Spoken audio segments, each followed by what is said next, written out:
فكرت تستقر في مصر؟ والله يا احمد، يعني الموضوع بقى صعب.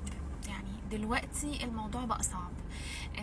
لما الولاد بييجوا يدخلوا المدارس هنا ويتعلموا هنا وياخدوا على النظام هنا وياخدوا على الحياة هنا، ويبقوا لهم اصحابهم وليهم كيانهم وليهم حياتهم، واحدة زيي تبقى اشتغلت واستقرت ويعني خلاص يعني وصلت في مكان هي يعني مبسوطة بيه ومرتاحة فيه، يبقى انا هرجع استقر في مصر.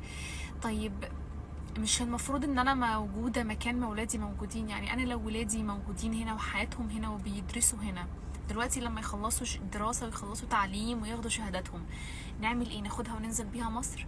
طب ننزل بيها مصر نعمل بيها ايه اذا كان اصلا الناس جاية من مصر تشتغل هنا وتدور على شغل هنا؟ يبقى احنا ناخد شهادات من هنا وننزل نشتغل في مصر؟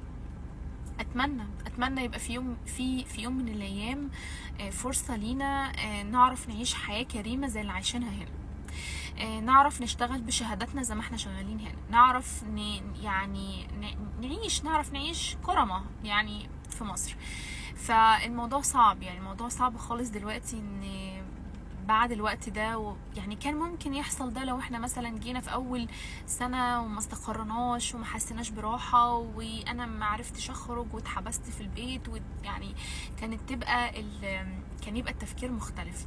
لكن دلوقتي الموضوع صعب جدا يعني.